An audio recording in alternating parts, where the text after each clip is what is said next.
का हो गंगूबाई, तुम्ही पुण्याला गेलता म्हणतात, काय तिकडली काही खबर सांगा ना काही नवल विशेष. काय नवल विशेष सांगू बापा, सारा जीव हैराण झाला त्या पुण्याला गेली तर. असं काय झालं बापा गंगू आजी, सांगा तर घरी. काय नाही हैराण झालं तू. अबे चबऱ्या तोंडाच्या, तुला काय माहित आहे शिकेल नसल्याच्या माणसाचे काय हाल खराब होतात तुला माहित आहे काय. आता गंगूबाई असं आहे, तुम्ही सांगता तीच आम्हाला समजीन तर समजीन काय. मस्त फिरायला गेलते ना बापा गंगूबाई, मजा गेली की चांगली. कायची मजा बे पोट्ट, तुम्हाला भल्ली मजा वाटते गड. बरं जाऊ द्या, सांगा बरं गंगूबाई काय झालं तर.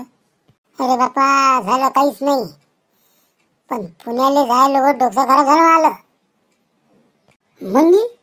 आता सांगू काय झालं तर. नाही का मग गड, तुमची लय ऐकायची इच्छा दिसते तर मग सांगतो तुम्हाला कोट. अरे बाबा अकोले एसटीत तर बसली, तो बुवारा कंडक्टर म्हणे आजीबाई कार्ड दाखवा. म्या म्हटलं एवढी धादान तो या पुढे उभी आहे आणि आधार कार्डाचं काय काम आहे. तर कंडक्टर म्हणे आजी तसं नाही, नियम आहे तो दाखवाच लागते. मग म्या म्हटलं थांब जरा साक, माझ्या थैलीत मले हुसकू दे. काऊन तुम्ही आधार कार्ड सांगून नव्हतं कायची. अरे चबऱ्या तोंडाच्या मुक्यानं ऐक, आधी पुरी गोष्ट सांगू दे, ऐकून तर घे. बरं बरं बरं सांगा सांगा सांगा गंगूबाई. थांबा रे बोट्टो, कोणी बोललो का आता मंदार, सांगू द्या गंगूबाईले. आता त्या आधार कार्डाच्या कंडक्टरला दाखवलं, तो मला कसा म्हणते की आधी याच्यावरचा फोटो लय जुना झाला, तुम्ही वैकून नाही येत. मला वैक्याचं काय करावं लागते काय माहित, बायला अर्ध तिकीट आहे ना, मग वैक्याचं काही काम.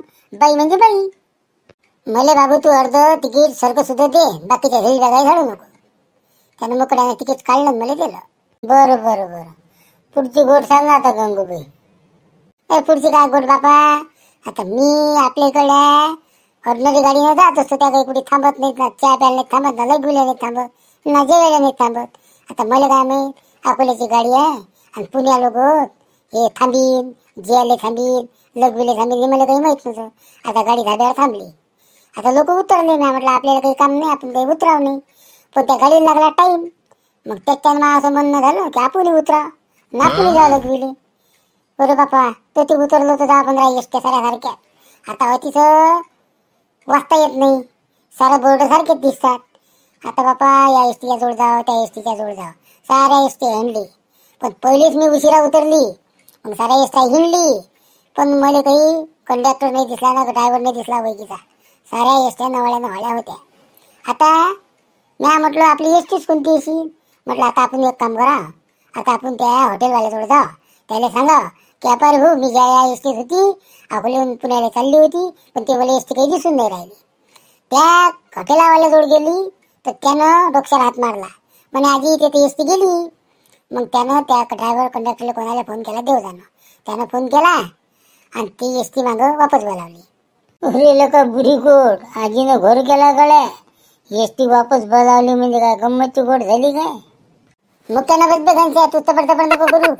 मला माहित मग एसटी गेल्यावर माय किती छक्के पंजे सुटले होते. आता मी काय करू, माहिती किती भाड्याला बाबू, तुला काय समजते, चुपचाप बस. बरं जाऊ दे गंगूबाई, पुढची गोड सांग. पोट्टेला काय आहे, चाल दे आपलं. अरे बापा ती एसटी आली मग त्याची धाब्यावर, आणि तो कंडक्टर आणि ड्रायव्हर मला निळ घरू पाहिजे. आता मला सांगा या कंडक्टर ड्रायव्हरचं काम नव्हतं का की आपल्या गाडीत किती लोक आहेत काय आहेत, सारे लोक त्याला कलकल करत की त्या कसं केलं त्या कसं केलं. गाडी थांबली बापा, आणि गाडी देऊन बसली माझ्या जाग्यावर. बापा पुन्हा ये लोक तो कंडक्टर ड्रायव्हर मला निवळा डोळे मोठे मोठे करू पाय, निरा डोळे मोठे मोठे करून पाय. एकही नजर त्यानं अशी नाही मारली प्रेमानं, मी जसं काही त्याचं लय मोठं नुकसान केलं. पण आता मी काय करू, मला लिहिता वाचता येत नाही, पण मी लगेली गेली, मला काही गाडी नाही दिसली, म्हणून जा गोड झाला.